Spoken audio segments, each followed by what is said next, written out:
brought you guys here to discuss the future of Apple's business direction. So based on your research, I would like to hear how we can continue the success of Apple.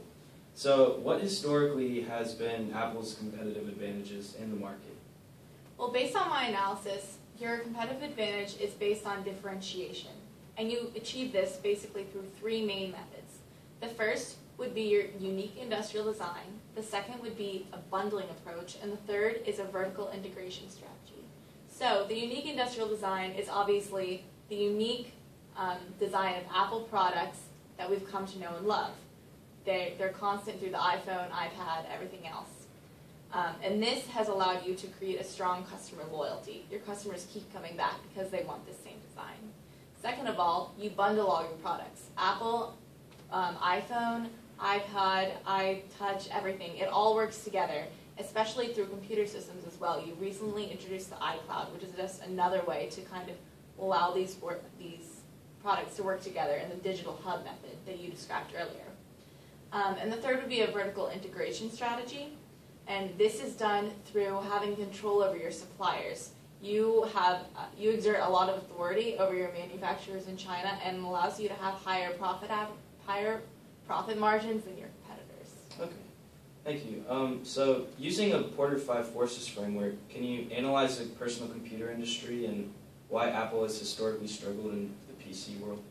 Yeah, sure. So we know the Porter 5 forces, and we're familiar with them. So the main ones are supplier force, customer force, the substitute of products, and the threat of new entrants. And at the center we have the rivalry. So after having analyzed these 5 forces, I found that the supplier force and the customer force are the ones that threaten Apple's success in the PC industry the most.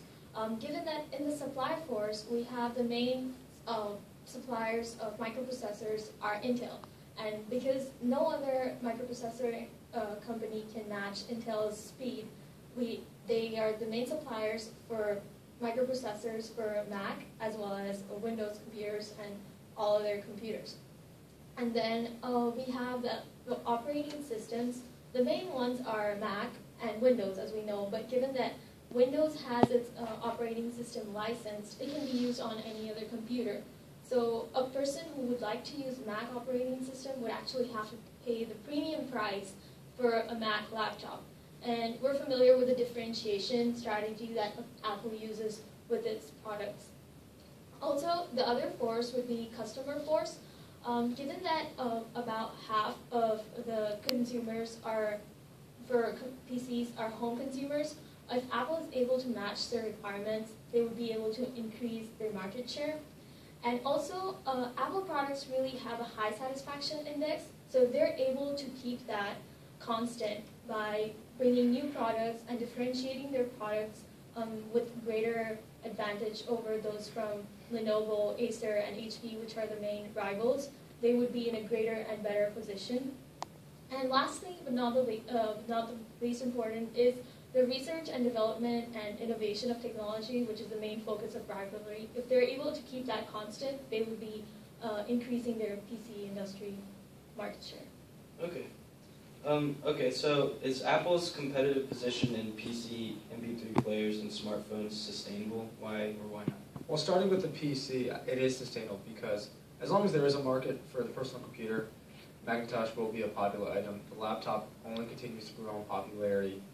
While rival companies have been able to create similar products, it still seems as if that Macintosh has a competitive advantage over the market average, especially with their current operating system, which is rivaled by none. It is one of the most user-friendly and known to be one of the best around.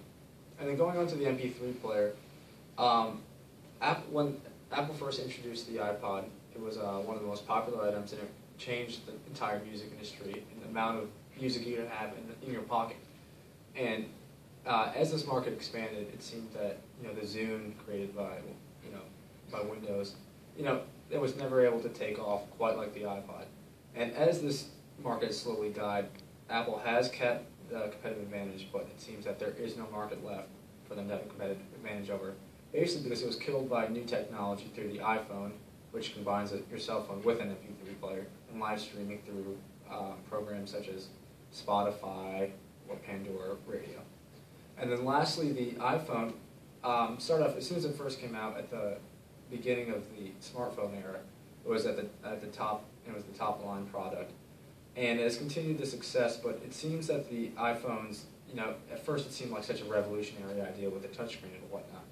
But it has slowly not increased quite like other companies. And we've actually seen Samsung in the first quarter of 2013 has actually outsold the iPhone for the first time in a while with their new Galaxy. And this was prior to the release of the S4, which was released roughly a couple months ago.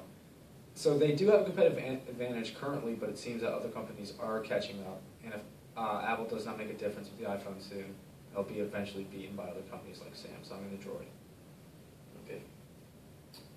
So by performing a SWOT analysis regarding the long-term prospects for the iPad, what did you find? Well, a SWOT analysis looks at the internal strengths, external opportunities, internal weaknesses, and external threats of a certain product line. So pretty much for the iPad, I found that there were many fundamental internal strengths, such as its user-friendliness and the fact that Apple had a one-year jump start in creating this product. So lots of the consumers trust the Apple tablet, the iPad, and so right now it has about 40% of the tablet market share. But I feel like it's not sustainable because there are also many internal weaknesses, such as the high prices. And the recession that we just went through is not really forecasting great prospects for this product because many people can't afford it. Some internal opportunities that were gained by this product were many of the patents that were established because Apple did have a one-year jump start in creating this. So they were able to claim lots of intellectual property.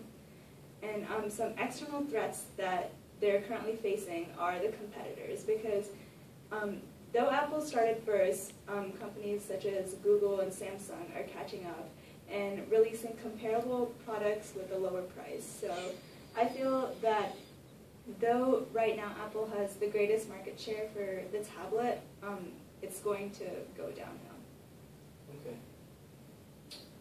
Well, thank you guys for coming. I appreciate the insight.